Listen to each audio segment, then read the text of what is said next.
excited to be joined by a very festive looking featuring. Hello, how are you?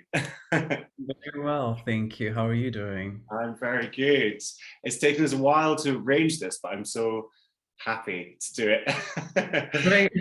Yeah, well, I was hit by many of the colds and flus kicking around for many weeks, and you've just said you've been slightly struck by it as well. So we're sending you well-wishing vibes to Thank get better. you. To think that like today also almost didn't happen. Well, But I'm glad it's come to be. So yeah.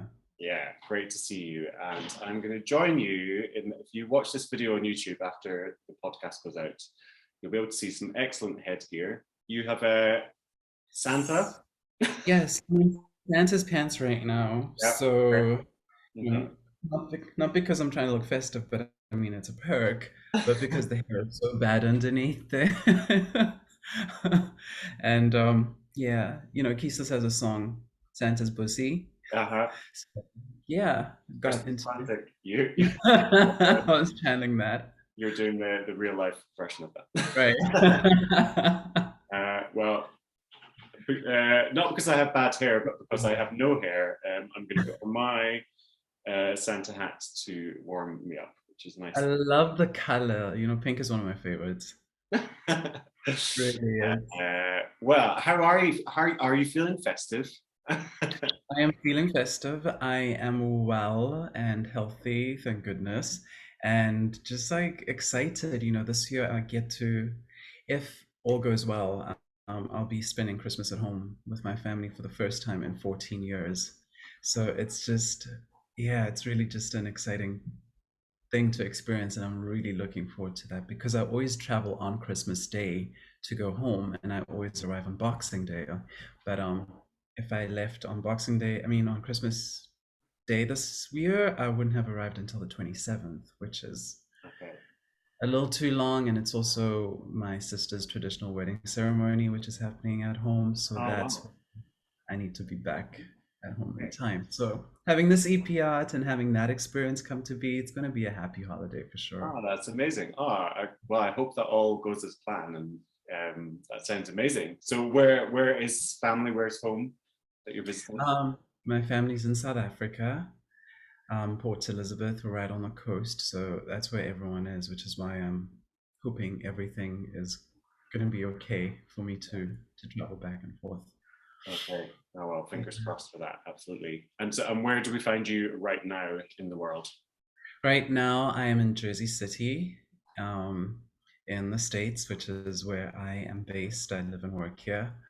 Um, yeah, and this is where this interview is happening Okay. How long have you been there for?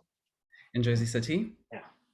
Um, this at the end of this year, December, at the end of December, it will be my first full year in this apartment alone. But I've been in New Jersey for 13 years now, Okay. 12 or 13 years, yeah, something like that. Oh, It's been a great. while. It's been a while. Well, let's take it back a little bit. So, for those who don't know you, to find out a little bit about your musical journey, then. So, was that did it start over in the States, or has it music been something that you've always been doing? It did not start in the States. I'll say that it flourished here. Okay. And I grew up in South Africa, and in school, I remember, one of the things that I did was singing in the choir at the school, in primary school, and I was in the guitar club, and so I used to do this thing. It was a Jesuit school that I went to, and so we'd have like an assembly every Wednesday with music, and sometimes the guitar kids would get to play and lead like some of the school songs. So I was in the guitar club that got to do that. I had a crush on a girl named Tuli at the time, and she was taking violin lessons. So I begged my parents for like a violin so I could sign up for the group violin lessons. Uh-huh. Um, we had they got me a violin, but then it was too late to sign up for the group violin lessons that she was in. So they forced me to take private lessons, and I didn't really want to because I really wasn't that into the instrument, I guess. Yeah.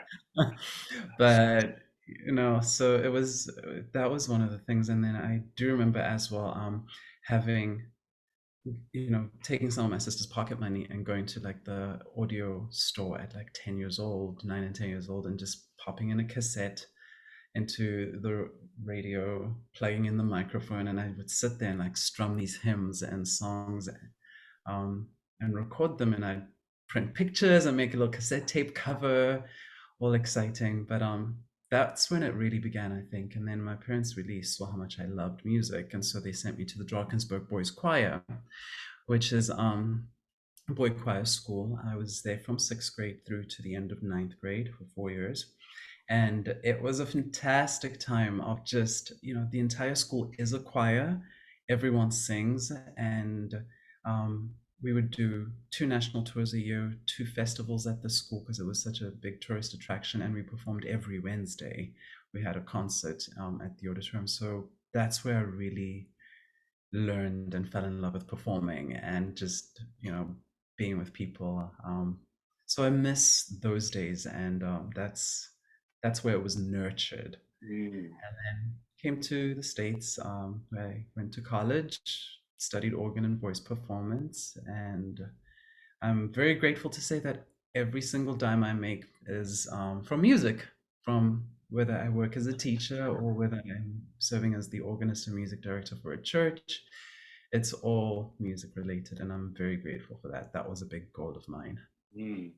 Yeah, that's really cool. Like, same with me. Like, and I sometimes have to like remind myself of that, like in terms of maybe it's not always like my own music or me performing, Mhm. but all my work is from music, and so I teach as well. So yeah, and then yeah, sometimes I'm like, oh yeah, like I'm doing it. I'm kind of doing the thing that I want to do. Sometimes it's Exactly. not what you the way you expect it, but like it's Yes. still the thing. And it's very it brings it puts things into perspective, and it's nice to be able to say, okay, this column of my music career, which is maybe my music, is making X amount of money. This one's making X amount of money. This one's making X amount of money, and being able to see that and like work towards. I mean, I'd love to be doing this full time for sure, and everything else part time. But that's okay. I'll tip the scales when I'm ready to, or Yeah, when it's time. So. absolutely. And I how did sort of songwriting fit into that music? Like, Songwriting, is in like when did I begin it? yeah, yeah, exactly. That journey. So I really got into songwriting at about 15 years old. And by the time after I'd finished at the boys choir school, and I was in 10th grade, and I was living in Port Elizabeth at the time, I started working for a restaurant just to make some extra money. I was at a pizza place for about a year, and then I left and went to the seafood restaurant, and I saved up every single cent I made there.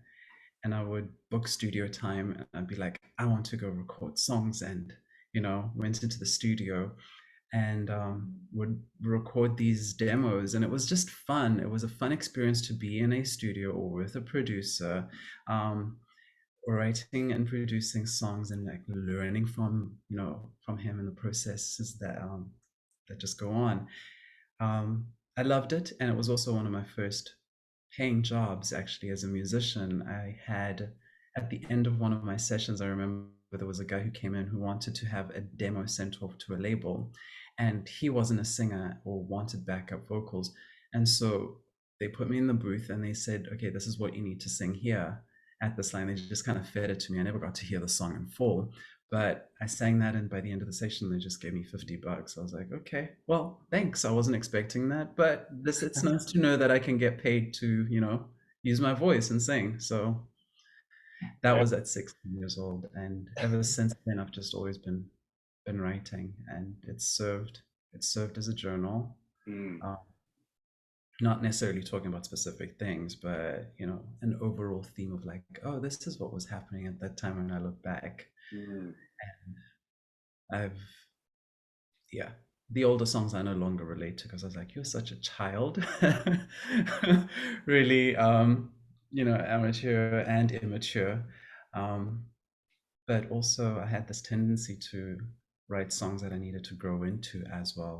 Those Mm, experiences I never really had. So that was also a strange thing. Like there were a number of songs that I could only put out later because I really understood what it was that I was writing about. It that was a strange thing to experience, yeah, just like write these things into being. It yeah. felt like, Manifesting yourself.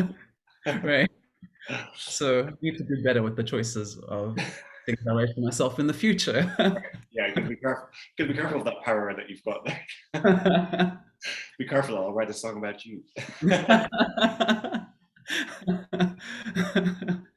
Oh, that's Yeah. cool. And I mean, maybe in manifesting festives and joy, how has it been in terms of creating and releasing all of the music that you've been doing just now with your EP? With the EP, that has been, I don't know how to describe it. This is a project that somehow started maybe 4 or 5 years ago. I had recorded a song years prior to that, Christmas Eve, and I knew that I wanted to put out Christmas music, a package.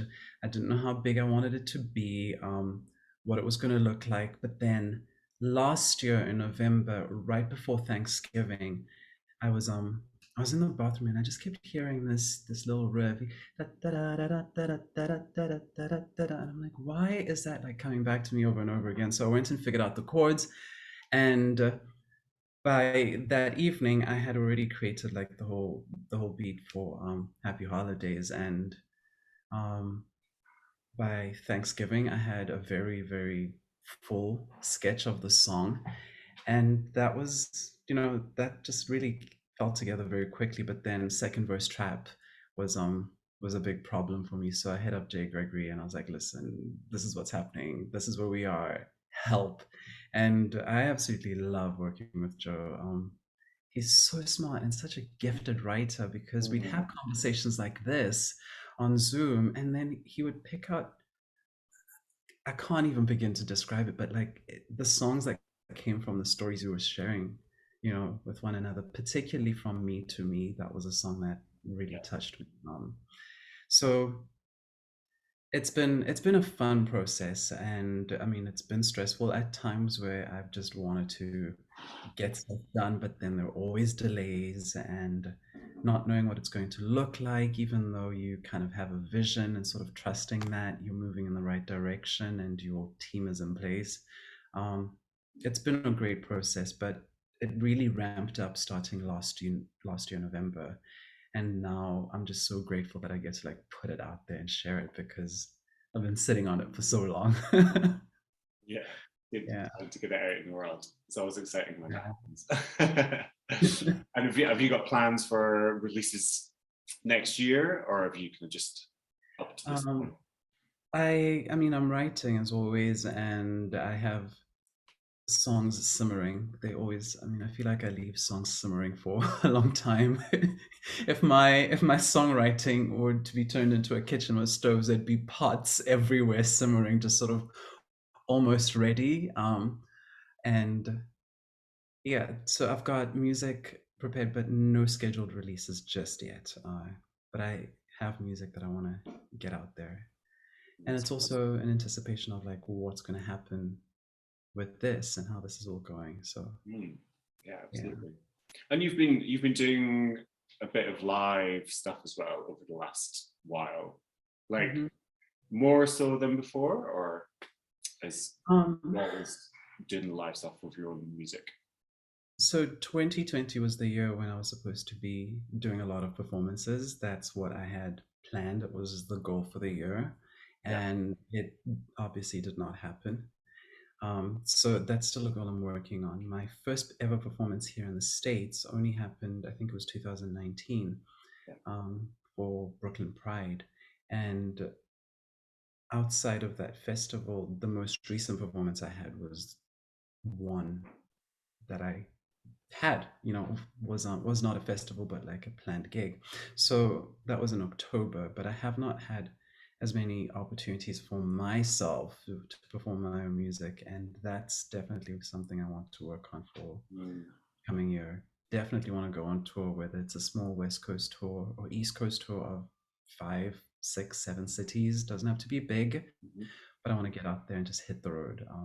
Mm. And yeah, because I'm always performing, like in terms of my different jobs, whether I'm doing gigs and accompanying for people or singing for other people and their holiday music and the concerts that they want to put on. So I get to keep that part of me alive, but I want it to be my own repertoire this time and tell the stories that I want to tell the way I want to tell Yeah. them. Are you a bit of a storyteller when it comes to performing as well? Like, is that part of your set? Yes, it definitely is. I like to give history and context. You know, I think that's what I really connect to. I connect to stories more than anything with people because everyone has a story and everyone's story matters.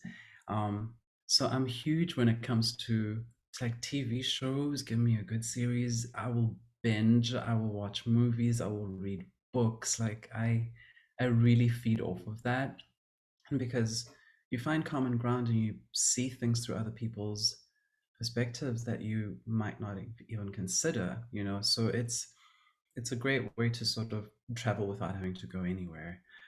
And with music, when I'm performing, I love to tell stories. Like, I'll tell the audience, okay, so this is what happened before the song came to be. Like, like After Nine, for instance, was me talking to my sister about like what, she was asking if I'm seeing anyone, and I'm like, not really. He's closeted, whatnot. And she's like, oh, so he's an after nine, a term I didn't know of. And I was like, yeah, that makes sense. That could be a cute song. And so that's when I began drafting. I'm like, oh, at 5 o'clock this happens, but then after nine. Right. That's cool. That was the first song that I heard of yours, and I did not know. I didn't know that story, so that's good. I'm already. I'm drawn in. I want to see you tell more. Cool. Nice. I love it. You've given me Yeah. some context there. It's great. Yeah, you see, it's so important, and like there's a bit of a cultural thing with after nine being the South African way of saying that someone is DL, um, and so that's literally what the song is about. And yeah, I just love it, and I know when I listen to a song, like, oh yeah, this is what I was feeling at the time. Kind of takes me back to that particular moment when it was birthed or conceived, and Yeah, um, yeah. I like that. I always appreciate that in live music when there's some engagement with the audience and like telling of tales, telling of stories. Like it's all part of the performance. Do you know? I saw a concert on Saturday in London. Do you know Shoshana Bean? Shoshana Bean, yeah. Yeah, so Yeah. she was doing. I think she only comes across to like when we like one festive concert in London a year. But I saw her a couple of years ago, and anyway, I saw her on Saturday night. Oh, Uh, wow. she was so good, I just talking about telling stories. She was so like just talking a lot of the time, and then obviously singing amazingly in that. But like I just loved her chats and like little stories and everything in between all the songs, and it was all like festive music as well, and like and then she was doing quite a lot of Jewish sort of heritage stuff as well. And yeah, I just loved the way she was talking and explaining stuff in between. It just made it Yeah. a real like night. I don't know, it just felt it invited you into the evening. I Yes. love that. Yeah. Into the process. Yeah. My friend Adam Melcher, I got to see him do his thing in Williamsburg a couple of weeks ago, and it was, I'd seen Adam like perform at like coffee bars and restaurants years ago, and he would serenade me with songs, but then seeing a huge crowd, like he's built his career, from almost nothing, and it's blown up over the last 3 years, but he's been doing this for over 10. um, and it was wonderful to just be in a music hall, and it was, there were so many people and they were all singing and listening, and it was this storytelling that was just like so capturing in the connection. And of course he's a phenomenal singer and performer, and I'm just super proud of him. And I just love that element of storytelling in the music. I really enjoyed that. Yeah, definitely. Yeah. And in terms of that kind of like being inspired by other performers and friends, is that important to you? And like, because you've already mentioned like Jay Gregory, someone in our sort of queer musician community that we've been sort of developing across the world. yeah, like Yeah. how important is that to you in terms of your own work and inspiration? I think it absolutely is important because these are people I get to collaborate with. I can reach out and just say, "Hey, need a hand here," and that is inspiring. Seeing them succeed is also, fuel because it's like, it'll happen. It's happening for them. It's absolutely possible for all of us, and there is more than enough room. It's not like a competition, which is I don't view it as a competition anyway, not anymore. um Way back when I was younger, I might have had thoughts like that, but it's just so much bigger than what any one individual brings.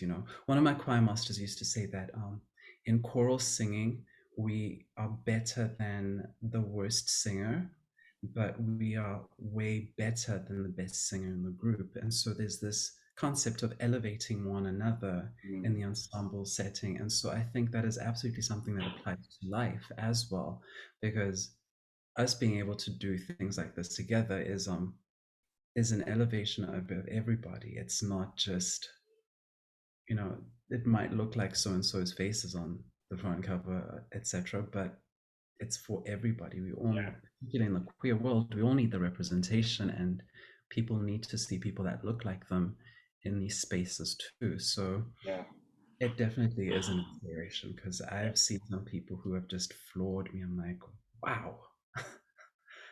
Yeah.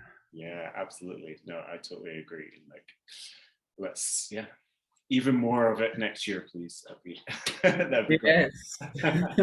Yes. um, so yeah, I think we touched on this briefly, but yeah, so we're both in the teaching profession also, and how is that for you? Do you enjoy teaching, and like what uh, how does that kind of add to your life as a musician? I think what I love about it, I did not think I was gonna enjoy teaching as much as I do. I've been teaching privately piano lessons and voice lessons for a number of years before I started teaching in a school setting, and that that watching kids. First of all, we are in a school that is a singing community, so pre-COVID, the entire school would gather in the hall and we'd have like a short 15-minute morning meeting, kind of assembly kind of thing. And someone would share with the entire school, and then we'd all sing songs that the kids are familiar with, like they are school community songs. And we'd break into rounds and like do 8-part canon. It's a really great thing. So being a part of that community, like where kids are immersed in music, where music classes are part of the kids' daily schedule, it's written into the schedule, into the school day, rather than it being an extracurricular activity where people opt in and out. It's been fantastic. Just also watching kids learn, get excited by music, and I start literature as early as first grade because our kids are ready for it. And music literature, by the way. And so it's fun. I absolutely love it, and sharing my expertise. And for me, the biggest thing that I find to be most important right now is teaching kids to forgive, particularly forgive themselves in lessons. Like I watch my students sometimes agonize over one mistake they've made in a piece, or a finger slip or something, and they'll think it's not perfect and they'll be upset with themselves. Like I love to hear them give me feedback on what they've just shared, and oftentimes it's a criticism, and I'm really trying to turn that around because we know that once you make a mistake in music, and you hold on to that, and while you're still in performance, it can have this horrible domino effect where it ruins every single thing. And I've had the experience where I held on to a mistake and a Bach trio sonata fell apart in front of me. I walked off the organ console and I was crying. I was so embarrassed. Um, and that happened as an old person, like, well, I mean, recently, not like, Not you know that what, let me so that is something I really want to focus on. And I remind them that there's like a myriad of things that you're doing well during that moment. And, you know, people aren't listening, they won't know if you don't show it or if you can let it happen and then keep moving through it. It's just a passing moment. And music is, or live performance anyway, is an exercise in fleeting moments. It's like here now and then it's gone. That moment is gone forever, and it'll never be the same again. So that's one of my big things that I really I'm trying to have my students understand, is that like it's okay to make mistakes, and you can learn from those mistakes, you will grow from them, but don't judge yourself too harshly. Know what you did and know what it is that you need to improve on, but be kind to yourself. Like the way we speak to ourselves matters so much. We're so quick to say, oh, so and so is such a fabulous and wonderful person, and when we look at ourselves we're like, oh gosh, I'm such an idiot. Because, and we, little things like that, how we treat and talk to ourselves matters. And I think we can do better, all of us, Mm, in terms yeah, of just being kind. I'm not saying arrogant, I'm not saying go walking around tooting your own horn saying that you're the best at this and that, but genuinely seeing yourself for the beauty that you are. yeah, yeah, I agree. So difficult to do though, isn't it? But it's, yeah, like you wouldn't talk to your students how you might talk to yourself sometimes, you know. Mhm. Or if you saw a student talking about themselves in a way like that, you'd be like, no, no, no, don't do that. Right. Think what you're doing well.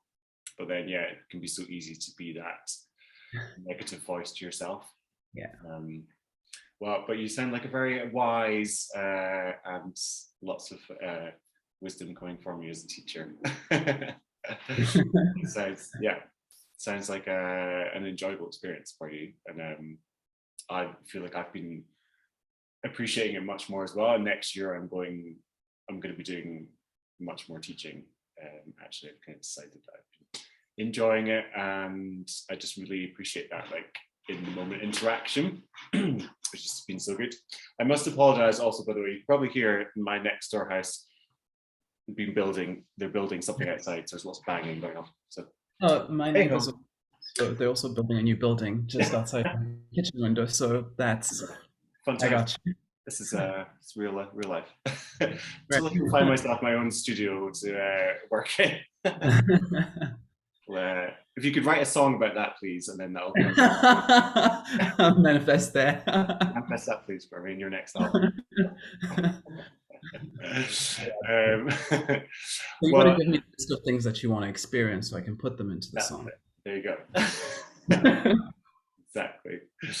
Um, what else have you been kind of enjoying over this? I feel like this is always a time of kind of reflection as much as anything else in this bit of the year, and thinking about next year as well. But what is there anything else, kind of even non-musically, but just sort of in life that you're feeling that you're kind of appreciating or want to make more space for, or yeah, what is making you feel warm at the moment? Making me feel warm right Yeah. now. Go ahead. Well, yeah, that's it. Really. Yeah, what's giving you some content or contentedness or warmth? It's the simpler things in life, honestly. It really is the simple stuff. Like I don't know what has happened to me over the last few months, but being able to get back into yoga again, and meditation, and just deepening that and relationship with myself, most importantly, um, has really been an enlightening thing for for me personally. And I love doing it. I can just walk around the park just like staring at trees and watching the beauty of the colors changing and falling, and simple pleasures of going bike riding around the city, just getting a city bike and just going around and seeing views and experiencing the air and the energy of different times of day, being able to watch the sunsets. That is the stuff that gives me so much joy right now.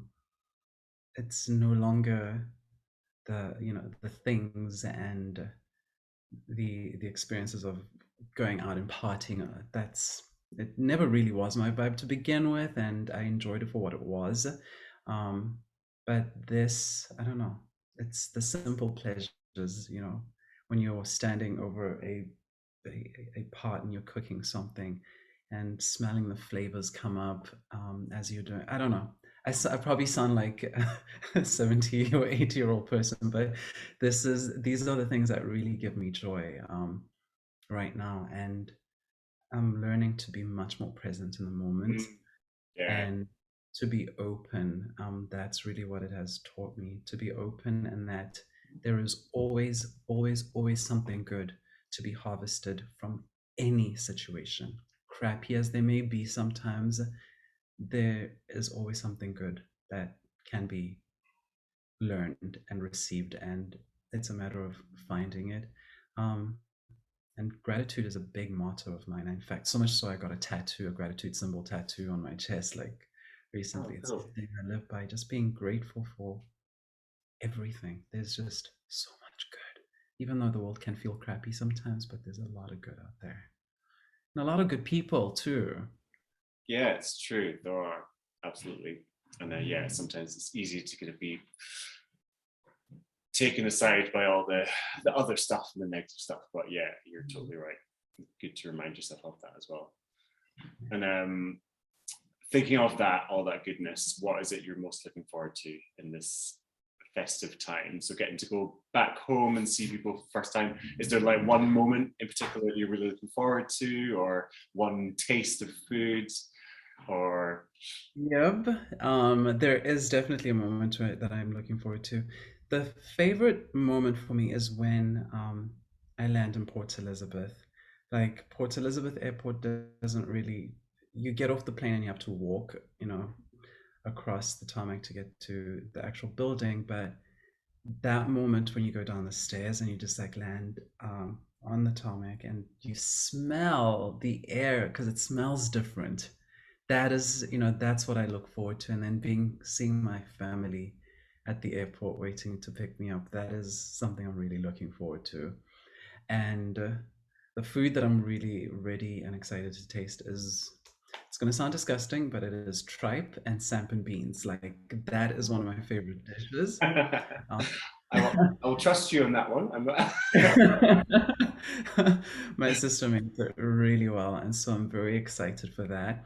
Um, yeah, that's really it. And then just like hanging out with people, seeing people that I have not seen in such a long, long time. Um, those are the things I'm looking forward to. Enjoying the simple pleasures I enjoy here with the people I care about over Yeah, there. right. Yeah. That's what it's all about. Absolutely. And if there's any kind of wishes for people going into this new year and festive time, what would that be for them? Ooh, I to know. continually love unabashedly, to forgive generously, and to cherish the moments that you have with people. Cherish the moments that you have with people rather than being with someone and thinking about the next thing that you're going to be saying or the things that you're supposed to be doing at that particular time because they're speaking so slowly and you kind of know what they're going to say. Be patient and just watch and be there with them. Like that is, I wish I wish more connection for people from each other, um, and sincere connection. That is Yeah. without judgment, without anticipation of what's to come, but just being present. Mhm. Yeah. Present in the presence. No, Yes. that. Yeah, I think that's a really good thought to go forward to into the year. Right. And uh, thank you for all your thoughts for the festive time, but also you have this EP as well, which we can listen to. Tell us a little bit more about it if you can. You already mentioned one of the tracks, Happy Holidays. Hmm. Um, but tell us a little bit more about what we can expect, where we can find it, what dates, anything else is coming out on. They might already be out by the time we put this podcast out, but yeah, tell us about the tracks we can find. All right. So Happy Holidays, the EP itself is a 5-track EP, and the first single came out before Thanksgiving, Happy Holidays. Um, and that is very much inspired by, Mariah Carey's All I Want for Christmas Is You, John Legend's Bring Me Love, Kelly Clarkson's Underneath the Tree. And then, it goes into a ballad, which is more what I love to do, but I don't do enough of it. A ballad called From Me to Me. And it's a ballad where it's just me and the piano, and that's it. And at times it's me and five other me's singing with me. um, a beautiful song about what it's like when we operate from a place of sincerity within ourselves and love, and like what does that mean when you see those things reflected in other people, and what the world could be like if we all came from, if we all approached life from that spot. Then we have the duet with Travi, Unwrap Me. I needed to have a little something spicier but still PG rated, with another black and wonderful um, male singer, and having that queer love story or scene painted. Yeah. And then going into Christmas Eve, which is something I did a long time ago, but the whimsical simplicity of the magical time. And then I close it with a Merry Christmas, which I'm very is Arthur Warrell's very famous "We Wish You a Merry Christmas," the arrangement from the carols. And so singing 5-part, 6-part harmony at times and recording that was a lot of fun to do, because that just took me 2 hours, because I'd sung all the voice parts, but I had to learn the bass part that evening and like get it down. um, Doing that a cappella was a nice way to close it, because I wanted that caroling feeling in the EP. So I wanted a moment of that. It's very short, it's about a minute and a half. And then, yeah, so things are coming out slowly on Spotify, but the EP itself is available on iTunes and Apple Music in full, and Bandcamp, where you can also get the bonus track, um, which is a remix of Happy Holidays and done by Hectic.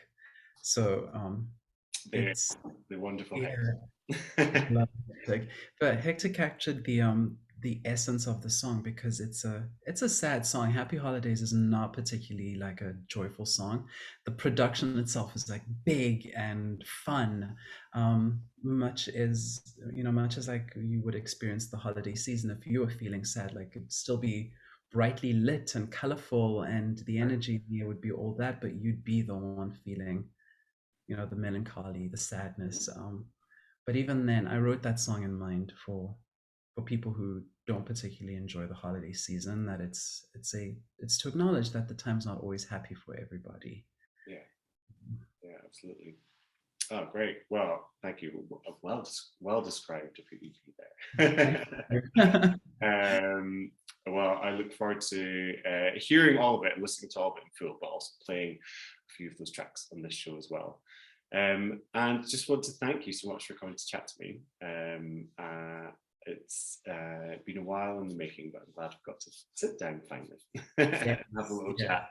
And I just want to wish you all the best for your trip, and hope it all goes to plan and you have an amazing time, and that next year is full of gigs and music and making and connections and all that good stuff, and standing around Thank the you. halls. Thank you. I really appreciate it, and I wish you a wonderful holiday season. Get some rest. Yeah, Get some rest. I think that's super important. yeah, yeah. Number one on a list of things we've all mentioned. Let's all get some rest as well. Right. All Thank right. you. Well, Peter, thank you so much.